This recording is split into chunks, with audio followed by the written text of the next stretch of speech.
Hello my dear friends, welcome to Belgrade. Monday, close to the last Monday in the old and ugly 2020. Let's see if the new Monday in 2021 will be better, the next one. Next week. Monday next week. Currently at Autokomanda, driving towards New Belgrade and Zmaj, the dragon. I don't know why that area is called Zmaj. There was a factory also called Zmaj, but I'm not sure whether it's because of that. I mean, in ex-Yugoslavia there was a big factory, Zmaj. Nice day, 12.5 degrees in plus Celsius. Not sunny. It was sunny this morning, but now already some clouding.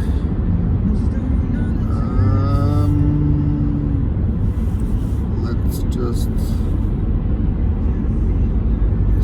make the music a bit more silent so that I can concentrate on, or I don't know, maybe it's better to leave just the music and me stop talking.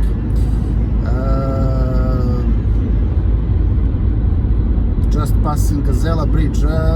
There was one interesting, I mean, it is interesting to me at least, maybe not to all people,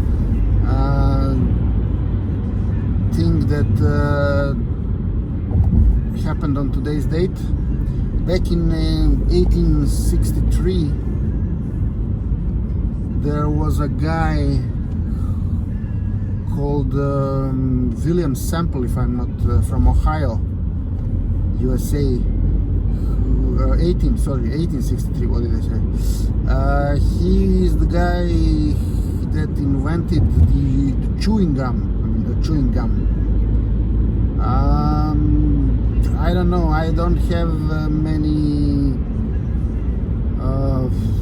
bad habits, but chewing gum is one of them. I don't know if it is considered a bad habit in the similar sense as smoking or something like that, or nibbling nails or whatever.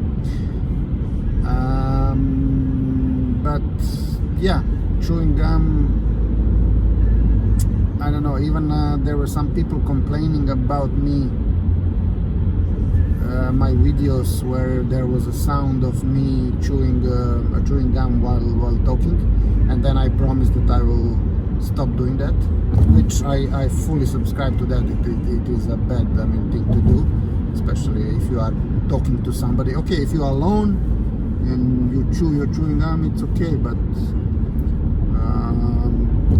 if not, then yeah.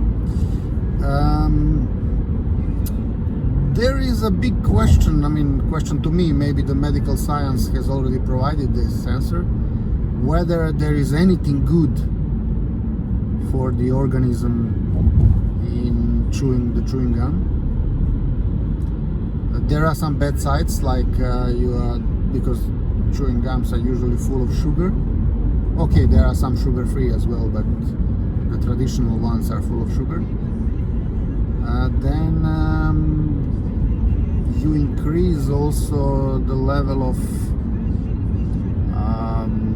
I don't know what's the English term for the water practically coming from your mouth when you do that, the chewing. Then this can increase the plaque on your teeth, I guess.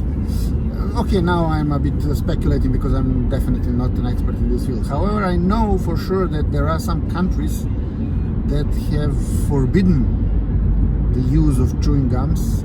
They have forbidden the production and import of chewing gums, as well as any usage.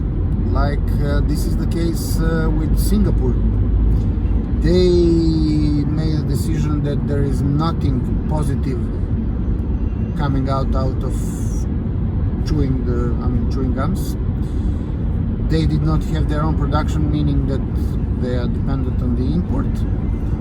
it doesn't bring any good things. It brings some bad things, because no matter how people are disciplined and whatever, sometimes they have a tendency to spit the chewing gum to the outside, to the sidewalk. Then also I believe that the chewing gum does not dissolve when spitted or when found in the nature. So they said no, chewing gum's forbidden. Well, now there is a question mark, honestly speaking, whether this is elementary, whether chewing gums belong to elementary freedom, people freedom. But yeah, okay, this is now a good question, I would say.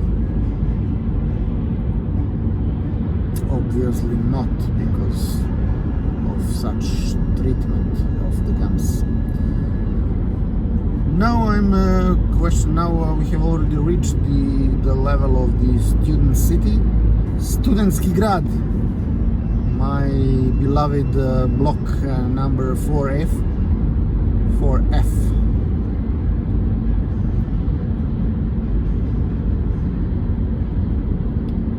where I spent 4 very nice years of my. No matter how sometimes the student life is difficult during the time of exams, etc., of course. That to me, this was definitely I would say the nicest period of my life. Everything was essentially taken care of. I'll be making an exit here. Don't ask me why, because this might not be the most optimal route because I'm not heading to Zmaj, but rather to Veletržnica. I made a slight mistake.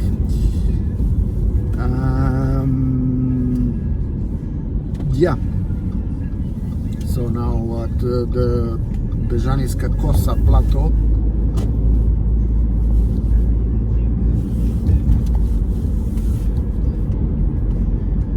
Okay, I started talking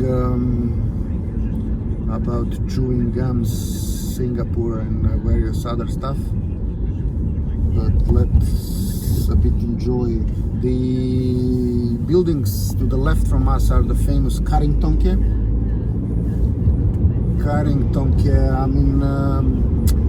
Back then probably the most luxurious buildings built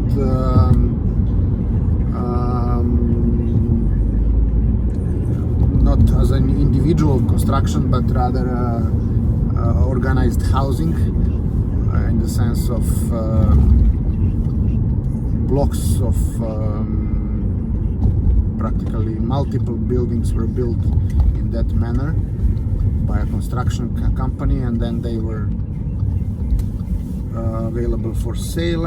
Well, now it's a question mark whether they were actually available for sale or this was just went as compensation to some state officials or whatever. I don't really know, but there were cases like that these more luxurious buildings were practically allocated to certain groups of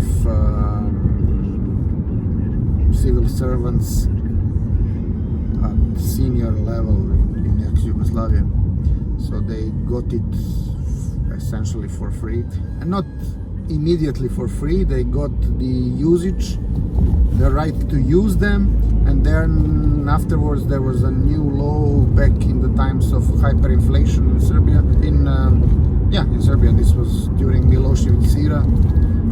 Okay, the country was still called Yugoslavia, but essentially Serbia. And then, based on this new law, the people were buying out their own houses where they had the right to live for a literally for a package of cigarettes. I mean, that because of the hyperinflation. So this was a kind of act of rather of a social nature, so that at least most of people got their housing. Usually people were allocated with these rights to use if they were employed in some state-owned companies or socially owned companies, to be more precise. In some cases state-owned, in some cases socially owned. So this was then kind of a justice to this proletariat, so to say. But then at the same time it was a kind of an unjust, or actually there wasn't a similar act of compensation to agriculture producers or any individual people employed in private companies, which there were only few of them back then, but still. Never mind, I have reached my destination. I'll